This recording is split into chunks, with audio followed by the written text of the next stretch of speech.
ومن أحسن قولا ممن دعا إلى الله وعمل صالحا وقال إنني من المسلمين. Wasihir secara syar'i ada yang membagi sihir itu aqdu waraqi atau qira'at wa talasim yatawassalu biha, yaitu menggunakan apa? Aqd waraqi. Aqd waraqi sebenarnya apa? Ada perjanjian dengan jin. Ya, makanya untuk belajar ilmu sihir itu mereka ada apa? Surat perjanjian sama jin. Ya, kalau sudah pakai perjanjian ini dan ada tumbalnya, ya, maka apa? Maka jin harus patuh sama dia. Kalau jin nggak patuh bisa dibunuh. Makanya ini beda antara orang kena ain, orang kesurupan, orang kena sihir. Orang kena ain kelempar pandangan mata yang berbahaya, diruqyah sampai sembuh. Ya, kalau nggak ketemu pelakunya, untuk diwudukan dengan air wudu, untuk dimandikan dengan air wudunya. Kemudian orang kesurupan itu masuk karena apa? Berbagai sebab. Kesurupan masuk bisa terjadi apa? Karena jin cinta dengan orang tersebut. Bisa jadi orang tersebut sedang lemah imannya, banyak ngelamun, jauh dari zikrullah, banyak maksiat, jin langsung masuk. Nah, kenapa? Jin masuk sesuai dengan selera dia, nggak ada ikatan janji. Tapi kalau sihir, jin masuk atas perintah dukun, yang mana dukun dapat amanah dari orang yang menitipkan untuk menyihir si fulan. Kalau jin keluar dari tubuh ini, jin diancam dibunuh sama dukunnya. Nah, ini nggak disebutkan Nabi SAW. Ya, tetapi apa? Mumarasah. Taunya dari mana? Kebiasaan ahli ruqyah menyelesaikan dengan izin Allah dari kasus sihir, atau dukun yang sudah taubat dari perdukunannya. Nah, kemudian dibukukan. Nah, kemudian rahimahumullah juga sihir, ada sihir yang menggunakan apa? Adwiyah, al-aqaqir, menggunakan obat-obatan, ya, menggunakan obat-obatan. Karena ada sihir itu bentuknya ada sihir al-ma'kul, sihir yang melalui makanan. Biasa yang diserang apa? Lambung dan perut. Ya, ada sihir al-mashrub, melalui minuman. Juga ada sihir apa? Al-mashmum. Minuman tadi seperti terjadi di daerah Papua. Mereka menggunakan air mineral, dimasukkan sihir, kemudian diminumin kepada orang-orang, dibagikan. Orang-orang minum dalam keadaan mereka nggak tahu kalau ini sudah termasuk air yang sudah tersihir. Nah, kemudian juga sihir al-mashmum dengan aroma-aroma, pakai kemenyan dan lain sebagainya. Ya, nah, juga sihir di antaranya apa? Sihir menggunakan sihir mashmum itu seperti apa? Menggunakan sihir mashmum, contohnya apa? Seseorang, misalkan seorang laki-laki ingin menyihir wanita. Biasanya dipakai apa? Cari pakaian wanita tersebut, permisi. Kadang cari bridge holder, permisi ya. Kadang cari pakaian dalam, dicari itu untuk nyihir wanita biar kesemsem sama laki-laki ini, biar jatuh cinta dengan laki-laki ini, diambil. Dan itu pakaiannya yang masih ada aromanya, bukan pakaian sudah pakai aroma apa? Aroma sabun cuci, bukan. Jadi pakaian yang belum dicuci, pakaian bekas dipakai dia, kemudian apa? Digunakan sebagai perantara sihir. Karena sihir itu butuh perantara. Bisa pakai foto, bisa pakai bagian dari organ tubuhnya, seperti Nabi SAW sebagaimana hadits Aisyah radhiyallahu anha riwayat Imam Bukhari, yang waktu itu Nabi SAW ya disebutkan apa? Kana yukhayyal, ya, yukhayyalu ilai annahu ya'ti ahlahu wa la ya'ti. Nabi merasa waktu itu, kata Aisyah, mendatangi istrinya, berkhayal pernah mendatangi istrinya, padahal kata Aisyah gak pernah dia mendatangi 9 istrinya. Nabi mengalami sihir ini selama yaitu berapa? 6 bulan. Nah, Makanya diantaranya Nabi apa? Sa'alallah, Nabi minta kepada Allah agar diselesaikan ini. Wah, ini termasuk bimbingan. Kalau kena sihir berarti apa? Minta sama Allah. Minta sama Allah disembuhkan, dilepaskan sihir ini. Doa di waktu-waktu mustajab. Plus cara solusi sihir ada dua, ya, ibtali sama istifraghi. Ibtali, dibatalkan sihir tersebut tuntas, tas plus akarnya dengan hadis ini. Contoh hadis ini, Nabi minta sama Allah sehingga dikirim oleh dua malaikat. Oleh Allah dua orang malaikat, satu di kepala, satu di kaki. Malaikat yang di kaki tanya kepada malaikat di kepala, ma balur rajul, apa yang terjadi pada laki-laki ini? Malaikat di kepala menjawab, hadza rajul matbub, laki-laki ini kena sihir. Kemudian disebutkan tali ikatan sihir tersebut ada di sumur, yaitu sumur Bir Darwan. Sumur Darwan, sumurnya Bani Zuraiq. Sumurnya asal tinggalnya kampungnya Labid bin A'sam, laki-laki Yahudi yang nyihir Nabi. Yang dia mengirim anak laki-laki yang suka menyisir rambutnya Nabi, dimintai sama Labid bin A'sam untuk mengambil berapa helai rambutnya Nabi dan gigi dari sisir tersebut. Syahidnya di sini untuk menyihir seseorang ada perantara. Wah, diambillah rambutnya Nabi sama gigi sisirnya Nabi, kemudian diletakkan di bawah atau dasar sumur Darwan. Kemudian setelah kejadian ini, Nabi memerintah beberapa sahabat untuk mengambil ikatan sihir bukhul tersebut. Kemudian setelah diambil, dibacakan apa? Al-Falaq dan An-Nas. Disinilah diantara disebutkan ahli tafsir seperti Ibnu Katsir, sabab nuzulnya surat Al-Falaq dan An-Nas. Wah, ini termasuk apa? Menuntaskan sihir secara apa? Ibtali. Tuntas, langsung selesai.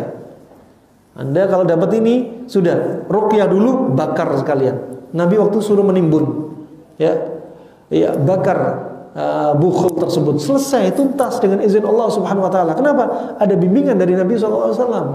Ya, kalau ada yang kena sihir, famili Anda atau siapa orang terdekat Anda, anjurin dia setiap waktu-waktu mustajab antara adzan iqamah, ketika turun hujan, ketika terdolimi, ketika akhir waktu Jumat, ketika sepertiga malam, ya, ketika kapanpun Anda dapati waktu mustajab, doa sama Allah, tampakkan ya Allah agar saya tahu di mana para dukun meletakkan bukhulnya. Subhanallah. Doa sama Allah. Ya. Kalau Allah berkehendak akan ditampakkan dalam mimpi. Yang mimpi ini termasuk apa? Ru'yatullah, mimpi dari Allah. Karena mimpi ada 3. Mimpi yang merupakan bunga tidur, ya, itu hanya apa? Kejadian yang lewat saja. Seperti siang terjadi sesuatu, malamnya langsung mimpi. Ini mimpi kosong, nggak ada maknanya. Kemudian mimpi dari syaitan, dan yang ketiga mimpi dari Allah Subhanahu wa taala. Wah, ini untuk selesaikan sihir secara apa? Ibtali. Ya. Adapun secara istifraghi, yaitu kosongkan tubuh kita dari pengaruh-pengaruh jin. Dengan apa?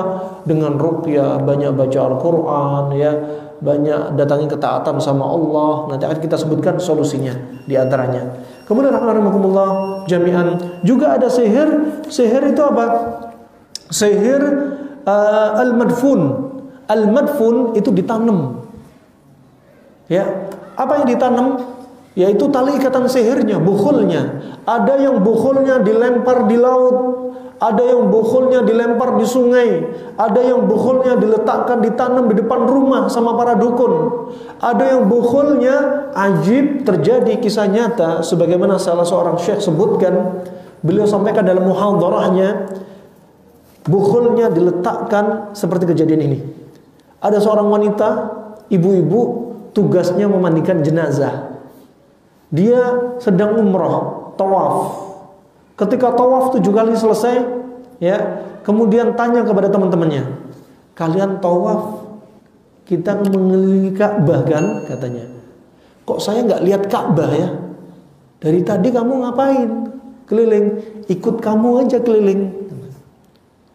Kemudian dia ketika perjalanan pulang ke hotelnya, dia mampir ke sebuah toko. Tanya ke penjaga toko, kenapa aku nggak bisa melihat Ka'bah? Istaghfirillah. Ya, apa yang sudah kau perbuat? Coba lihat di televisi. Kamu lihat Ka'bah nggak? Di televisi saya juga nggak lihat Ka'bah. Sebelum umur apa yang kamu lakukan? Apa pekerjaan kamu? Ternyata pekerjaan dia memandikan jenazah. Setiap memandikan jenazah dapat wasiat dari para dukun untuk meletakkan tali ikatan sihir ke dalam mulut jenazah. Setelah dimandikan, masukkan mulut jenazah, kemudian diikat, dikubur, di kain kafan, kubur. Orang nggak tahu, ternyata tali ikatan sihir ada di dalam kuburan jenazah fulan sudah banyak yang dia tanam. Ya, atas wasiat dukun. Subhanallah. Ya. Kemudian dia cerita, dan sebelum saya berangkat umroh, saya mendapati jenazah anak usia 3 tahun. Saya masukkan tali ikatan sihir. Setelah saya mandikan dia, kemudian dimuntahkan. Saya paksa masuk mulut dia, dimuntahkan lagi, padahal jenazah nih. Saya masukkan lagi, dimuntahkan lagi. Ketiga kalinya saya jahit mulut anak itu. Subhanallah. Akhirnya apa? Terjadi apa yang terjadi. Subhanallah. Ini termasuk apa? Sihir madfun. Al-madfun. Kemudian yang berikutnya ada sihir marshush. Ditaburin, sihir tabur. Pakai air, pakai pasir. Dan pernah kami dapati ketika di Yaman, ada seorang pemuda, setiap masuk ke rumahnya kakinya panas, tubuhnya panas, hawanya panas, sakit-sakitan muncul. Ketika keluar rumah sehat walafiat. Ya, sihir ingin apa? Merusak hubungan dia sama istrinya. Ya, terjadi. Subhanallah. Ada juga sihir mu'allaq. Sihir mu'allaq seperti apa? Orang menggunakan azimah, jimat, dipasang di pojok-pojok sana, di atas pintu paku-paku dari emas untuk nolak bala, biar virus COVID nggak masuk. Ya, biar subhanallah, biar diantaranya apa, jin-jin nggak masuk. Ya, malapetaka nggak masuk menimpa rumah ini. Ini sudah subhanallah tawakal kepada jin, bukan tawakal kepada manusia. Ya, ini syirik. Ya, syirik billah. Justru dengan perantara jimat-jimat ini, jin tambah nempel di rumah tersebut. Ya, nah, wa ini rahmatullah jami'an. Kemudian sihir ini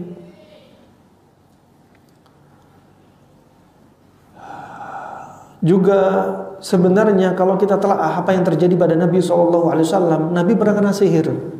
Sebagaimana hadits Aisyah dari riwayat Imam Bukhari, Nabi pernah kena sihir. Padahal Nabi yang jaga siapa? Ada malaikat Jibril. Nabi sudah dijamin masuk surga. Nabi kalau sholat malam sampai kakinya bengkak-bengkak. Orang zaman sekarang sholat malam kakinya bengkak karena asam urat. Nah, bukan seperti Nabi SAW. Nah, bengkak karena cairan sendinya habis, ya, bengkak karena gagal jantung, ya, dan lain sebagainya. Ini Nabi sudah kondisi kayak gini, tapi sihir sampai kepada Nabi SAW. Sihirnya tembus. Kok bisa terjadi? Ini Allah jadikan hikmah. Ya, Nabi yang taatnya sama Allah seperti ini masih kena sihir. Ya, masih kena sihir. Fisik kuat, agama kuat, masih juga kena sihir. Tentunya ini apa? Atas kehendak Allah Subhanahu wa taala, mutlak atas kehendak Allah Subhanahu wa taala. Ya. Makanya Allah Subhanahu wa taala berfirman dalam surat Al-Baqarah ya 102 juga, wa ma hum bidharina min ahadin illa biiznillah. Dan mereka kaum jin, dukun juga tukang sihir ini enggak akan membahayakan siapapun, seorang pun, kecuali apa? Atas izin Allah. Dan sihir sampai kepada Nabi atas izin Allah. Sebagai apa? Hikmah bagi kita, pelajaran bagi kita. Nabi pun kena sihir. Ya, Nabi pun kena sihir. Ya. Nah, bukan berarti ada seorang preman sudah nggak pernah sholat, ya, udah kucel, ya, kemudian makan uang haram, ya, dolimin saudaranya, subhanallah, ya, maksiat semua didatangi. Ketika disihir nggak mempan, bukan berarti dia kebal, bukan. Tapi Allah belum mengizinkan sihir sampai ke preman tersebut. Nah, belum diizini oleh Allah Subhanahu Wa Taala. Kalau izinnya sudah tembus, yanfud, sudah, dia pasti sampai sihir tersebut. Subhanallah. Ini rahmatullah jami'an. Wah, tentunya apa? Semua mutlak atas izin Allah. Sihir sampai nggak sampai. Tapi di sana ada sebab-sebab yang lain untuk kita terjaga dari sihir. Di antaranya apa? Sebab-sebab yang memudahkan seseorang sihir sampai kepada dia, jika dia terjatuh dalam kesyirikan, sihir akan tambah sampai. Jika dia terjatuh dalam amalan-amalan yang tidak dicontohkan Nabi, sihir bisa sampai. Jika dia sering terjatuh dalam maksiat, sihir akan mudah sampai. Jika dia sering dendam, amarah, panik berlebihan, ya, sering ngelamun, jauh dari Allah, sihir akan sampai. Subhanallah, ada perantaranya. Ya, dan perantara-perantara yang bikin sihir nggak sampai, wah itu ada yang nyampe itu. Melesat ke sana. Nah, ada perantara-perantara yang subhanallah yang bikin apa? Sihir tertolak. Apa diantaranya? Dzikir pagi petang. Sebagaimana disebutkan Ibnu Qayyim, dia sebagai apa? Perisai besi bagi tubuh kita untuk dari apa? Dijauhkan dari malapetaka. Ya, kemudian apa? Di antaranya sering baca Al-Qur'an setiap hari. Kemudian apa? Sering baca surat Al-Baqarah. Ya, inna syaitana la yadkhulu baitan yuqra'u fihi Al-Baqarah. Setan enggak masuk yang di rumah itu dibacakan surat Al-Baqarah. Ya, innal malaika la yadkhulu baitan fihi surah wal kalb. Sesungguhnya malaikat enggak masuk pada rumah yang di dalamnya ada gambar patung dan anjing-anjing. Tapi yang nggak masuk di sini yaitu malaikat rahmah. Kalau malaikat pencabut nyawa, walaupun ada anjing, ada gambar, tetap masuk. Nah, rahimahumullah jami'an, ini perlu disadari. Ya, ternyata ada pintu celah yang menyebabkan sihir itu mudah sampai. Ada pintu celah yang membuat sihir itu nggak tembus. Tahu atas izin Allah, tapi ada sebab-sebab juga. Subhanallah, ada satu kisah yang nyata. Ada seorang lelaki di Mamlakah Saudi Arabia. Lelaki ini sangat cakep, tapi playboy. Ya, playboy, cover boy dan lain sebagainya. Nah, subhanallah kebiasaannya menggoda kaum wanita yang bisa digoda. Satu ketika laki-laki ini kesemsem sama siapa? Seorang wanita yang muhsanah, wanita yang menjaga dirinya, afifah, menjaga kehormatannya. Dipinang sama laki-laki ini, nggak mau. Laki-laki playboy mau ngelamar wanita kayak gini, dia nggak mau. Ya. Maunya laki-laki yang saleh, bukan laki-laki soleha. Ya. Nah, makanya jangan ajarin istri Anda untuk melihat drakor. Nanti Anda dituntut jadi laki-laki yang soleha, potong jenggot, bikin mukanya putih, cerah dan lain sebagainya. Nah, rahimahumullah jami'an. Wah, ini kemudian wanita ini disihir sama laki-laki ini. Dan disebutkan oleh seorang ulama, ya, sihir ini nggak nyampe-nyampe. Setelah ketahuan ujungnya kisahnya, nggak nyampe-nyampe kepada wanita ini. Ternyata kebiasaan wanita ini sering membaca surat Al-Mulk. Nggak ada dalil, ya, untuk menolak surat khusus ini. Tapi apa? Dia hanya membiasakan diri dia. Ya, menjelang tidur baca surat Al-Mulk, membentengi dirinya dan lain sebagainya. Subhanallah, nggak nyampe-nyampe. Ternyata ditanyai wanita ini apa rahasianya ketika disihir sama laki-laki ini. Dia punya satu aktivitas yang rutin, baca surat Al-Mulk. Karena di antara kita surat Al-Mulk kayak permen karet, sudah dibaca hafal gitu. Tabarakalladzi biyadihi mulku, terus hafal. Tapi mau tidur juga nggak dibaca-baca. Tahu ilmu tapi nggak dipraktekin. Nasallallahu al-afiyah. Ini rahmatullah jami'an. Ya, semua ada perantaranya,